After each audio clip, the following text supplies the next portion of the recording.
Nah, kita mulai masuk sekarang ke tema kita malam hari ini ya, tentang akhlak dan adab.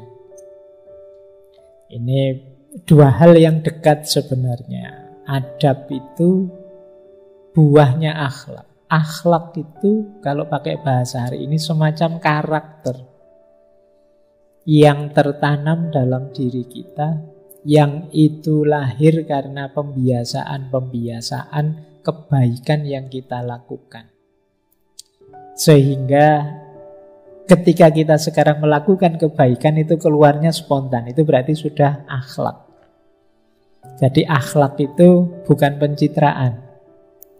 Wah, kalau pas banyak orang kayaknya soleh sekali. Kalau pas nggak ada orang, pencilaannya muncul lagi.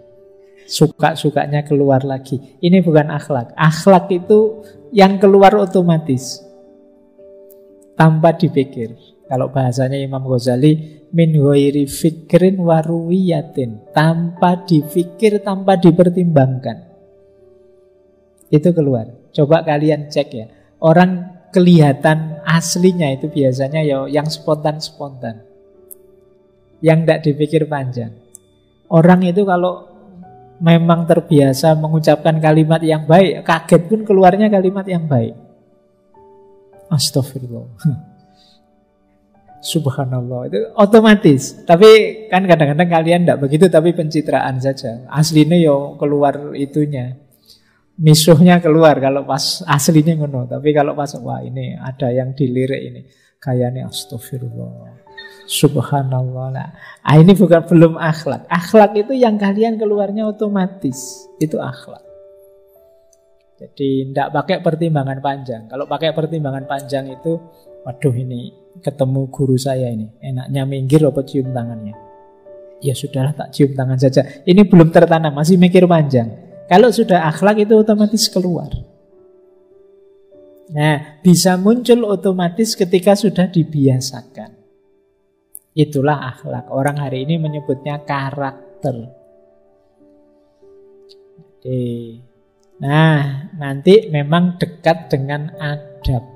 Kalau adab itu manifestasinya dalam budaya, dalam kehidupan nyata. Misalnya, saya punya akhlak jujur. Nah, terus ketika ngomong, saya apa adanya. Di situasi konkret hidup, saya ngomong apa adanya. Ini adab. Saya akhlakku menghormati guru, menghormati orang tua. Kalau ketemu saya cium tangan. Cium tangan adab. Jadi adab itu wadah budayanya, perilaku konkretnya. Kalau akhlak itu karakter yang tertanam dalam jiwa. Nah ini kalau Rasulullah itu ya akhlaknya sudah jaminan. Itu ada wa innaka la'ala khuluqin adzim. Sungguh engkau sudah ada di makom, di posisi akhlak yang agung. Atau ayat selanjutnya, surat Al-Maidah ayat 21. Laqad kana lakum fi rasulillahi uswatun hasanah. Sungguh untuk kalian dalam diri Rasulullah itu ada teladan yang baik, contoh yang baik. Jadi berarti apa? Dia harus jadi kiblat kita. Beliau harus jadi tuntunan panutan kita. Itu uswah hasanah. Makanya orang Jawa, orang Sunda itu kadang manggil beliau pakai kanjeng. Kanjeng Nabi. Mungkin teman-teman masih banyak yang pakai istilah kanjeng. Itu kanjeng itu apa? Kalau di Jawa itu akronim, singkatan dari Kang Ajeng. Kang Ajeng itu yang diposisikan di depan. Kenapa diposisikan di depan? Karena beliau untuk kita tiru. Kalau di belakang kita tidak bisa niru.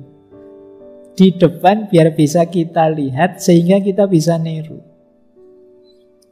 Makanya dipanggil kanjeng. Ya, sebenarnya ini panggilan kalau di Jawa zaman dulu untuk bangsawan-bangsawan, untuk orang-orang panutan itu dipanggil dengan nama kanjeng.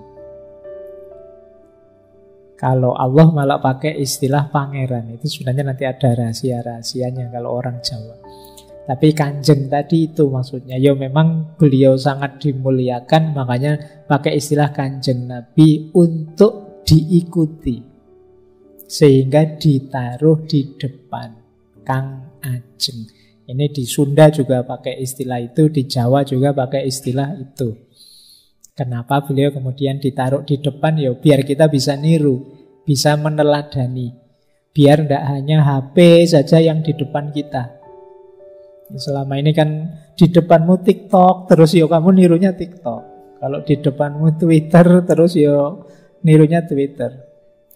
Kalau tiap hari yang kamu lihat joget-joget TikTok atau komedi-komedi atau apa, ya karakter gaya berpikir nalarmu ya terbentuk begitu nanti. Maka kanjengmu berarti bukan kanjeng Nabi, tapi kanjeng TikTok. Ya, kanjeng Instagram, kanjeng YouTube. Nah, itu yang kamu muliakan hari ini. Nah, yuk kita ganti ya. Ya boleh sekali-sekali ditengok, tapi tidak ditaruh di depanmu sebagai panutan. Yang jadi panutan, jadi uswah hasanah ya Rasulullah saja pastinya. Baik, karena memang beliau oleh Allah memang diposisikan sebagai uswatun hasanah, karena memang akhlak beliau sudah paten, sudah pakem. Oke, kita lanjut. Ini pelan-pelan ya. Nah, kenapa tema akhlak penting, akhlak dan adab ini penting? Ya karena misinya Rasulullah sendiri, beliau bilang innama bu'istu li utammima makarimal akhlak. Sesungguhnya aku diutus untuk menyempurnakan akhlak yang mulia.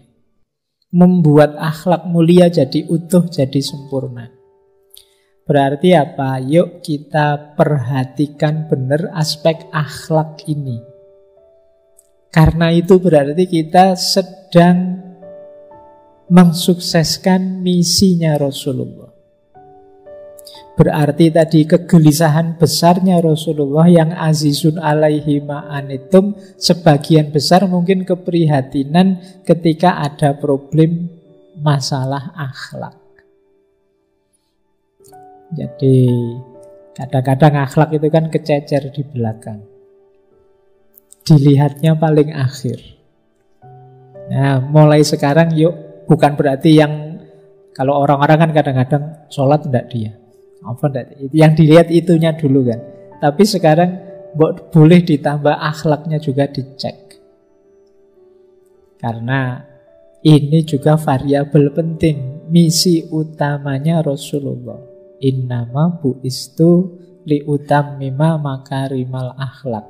Bahkan ada hadis yang isinya semacam sumpah dari Rasulullah. Walladzi nafsi biyadihi. Sungguh demi zat yang jiwaku ada di tangannya, ini demi Allah. La yadkhulul jannata ahadun illa bihusnil khuluqi. Tidak mungkin seseorang bisa masuk surga kecuali karena kebaikan akhlaknya, kecuali karena husnul khuluq. Jadi, maka ayo latihan ya sekarang. Akhlak tadi kan karakter. Berarti saatnya kita fokus melihat bentuk karakter kita. Fokus akhlak kita seperti apa. Karena ini yang berat memang di antara syariat ini menurut saya akhlak. Karena itu tadi perlu dibiasakan. Kalau sholat bisa niru. Kalau ibadah-ibadah yang mahdoh seperti puasa, zakat itu bisa otomatis langsung kita jalankan bisa. Tinggal kita tiru yang lain begitu. Tapi kalau akhlak itu harus ditanamkan, dibiasakan. Baru dia muncul sebagai akhlak. Nah, jadi ini kenapa kita ambil yang pertama. Yuk kita belajar sedikit-sedikit akhlak sebagaimana yang dituntunkan oleh Rasulullah. Nah ini menarik. Rasulullah sendiri yang mengajarkan dan menanamkan akhlak itu langsung Allah. Ada banyak ayat-ayat Al-Quran yang maknanya secara langsung menuntun Rasulullah dari Allah untuk perilaku-perilaku berakhlak. Ini saya ambil dari Ihya. Contohnya surat Al-A'raf ayat 199 misalnya. Khudhil afwa wa'mur bil urfi wa'rid anil jahilin. Ini cara Allah mendidik Rasulullah, kata Imam Ghazali. Berikan permaafan, perintahkan untuk kebaikan, dan berpalinglah dari orang bodoh. Nah, ini dididik langsung oleh Allah. Jadi kita hidup ini mbok yang pemaaf. Silahkan perintahkan kebaikan yang kita tahu, tapi juga hati kita luas pemaaf. Pak, kalau ada orang ngeyel, orang bodoh tapi tidak bisa diberitahu, ya sudah, wa'rid anil jahilin. Berpaling, jangan diajak gegeran.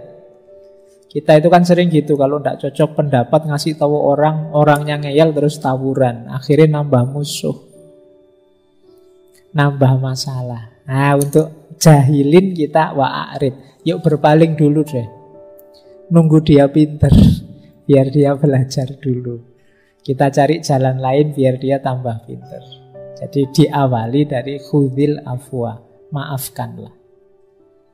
Rasulullah ini kalau pakai teorinya Ali Syariati, beliau ini bersih sejak awal. Jadi manusia itu kan sering terkontaminasi sejarah pengalaman hidupnya. Kalau Rasulullah enggak, langsung dari Allah. Kenapa begitu? Itu kalau Ali Syariati diurut dari sejak beliau bahkan belum lahir, ayah beliau meninggal. Manusia itu yang paling berpengaruh dalam hidup kan orang tuanya. Biasanya untuk ilmu pengetahuan yang paling awal ayahnya. Nah, sebelum beliau lahir bahkan ayahnya sudah tidak ada. Itu berarti beliau tidak mendapat kontaminasi dari ayah. Sebelum beliau dewasa, sebelum beliau balik ABG, ibu beliau meninggal. Pengaruh dari ibu juga minimal. Masyarakat juga tidak banyak mempengaruhi Rasulullah. Sejak kecil aktivitas beliau antara mengembala atau dagang. Kalau waktu kecil beliau menggembala. Orang menggembala itu kan berarti menjauh dari keramaian. Apa ada menggembala di tengah kota, di mall, apa di amplas sana kamu bawa kambingmu kan tidak boleh. Menggembala itu kan mesti menjauh dari keramaian. Jadi kontaminasi dari masyarakatnya yang ada beberapa budaya Arab saat itu sehingga Arab disebut jahiliyah itu tidak masuk pada Rasulullah. Karena apa? Beliau jauh dari keramaian. Dan di beberapa riwayat memang dijaga oleh Allah. Ada hadis, nanti silahkan dicari lah oleh teman-teman, yang Rasulullah cerita pada waktu muda itu pernah sekali dua kali, mungkin karena khawatir ketinggalan zaman atau tidak update, dengan seorang temannya yang juga pengembala, nanti kita ikut acaranya orang-orang itu ya. Tapi oleh Allah memang Rasulullah dilindungi. Kok iyon dilalah, waktunya malam-malam harusnya berangkat ke keramaian itu, Rasulullah ngantuknya luar biasa dan tertidur. Dan yang seperti itu berkali-kali dialami oleh Rasulullah. Nah itu berarti memang beliau dilindungi oleh Allah. Jadi bersih dari pengaruh pengalaman hidup yang negatif. Bahkan kegemaran beliau kan uzlah, berpikir, merenung. Nah ini karakter semacam ini itu mendukung nanti ketika Allah menanamkan hal-hal yang mulia lewat akhlak dan adab. Karena beliau bersih sejak awal. Kalau kita kan sudah pengaruhnya macam-macam sudah. Dari orang tua, lingkungan, teman, kos, pacar, apa wae. Jadi maka yuk kita perlu latihan lah ya, sekali-sekali kalau memang ada yuk bersih-bersih. Biar cahaya bisa masuk. Karena kalau diri kita terlalu pekat oleh konten macam-macam yang tidak penting, yo bahkan cahaya pun tidak bisa masuk, terhalangi. Baik, jadi ini Rasulullah langsung diajari oleh Allah dan beliau ini memang bersih. Sejak awal skenario hidup beliau mengarahkan beliau tidak terkontaminasi oleh masyarakatnya, oleh orang tua dan keluarga beliau. Oke, kita lanjutkan. Saya awali dari sini ya.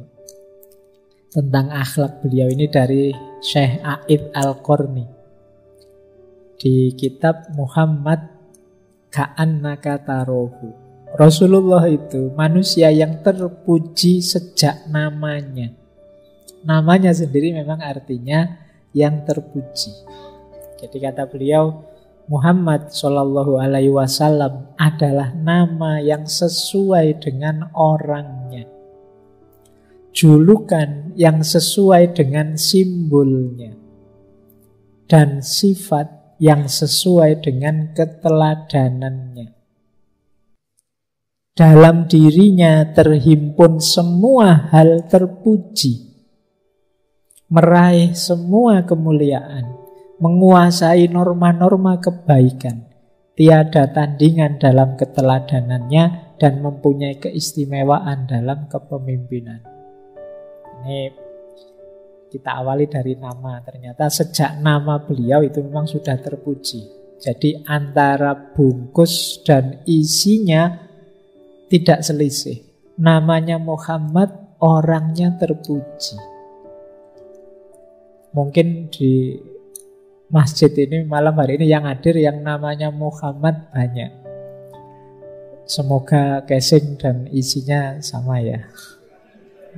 Ya, amin lah ya. Jadi kan banyak yang casingnya Apple, isinya beda. Jadi kalian saya yakin namamu itu baik-baik semua. Orang tuamu memilihkan nama juga baik. Tinggal kamu buktikan bahwa bungkusmu tidak menipu. Nanti namanya Soleh, anaknya pencilaan, kurang ajar, nyebeli, tidak nyambung. Ya, nanti namanya Latif, lemah lembut, tapi tiap hari meso, tiap hari ngomong keras, tidak nyambung. Casing dan isi tidak cocok. Tapi kalau Rasulullah, bungkusnya sama isinya nyambung, klop sudah. Memang oleh Allah skenarionya dibikin seperti itu. Sejak beliau kecil, pas nama yang dipilih oleh kakek beliau ya Muhammad, orangnya ya terpuji.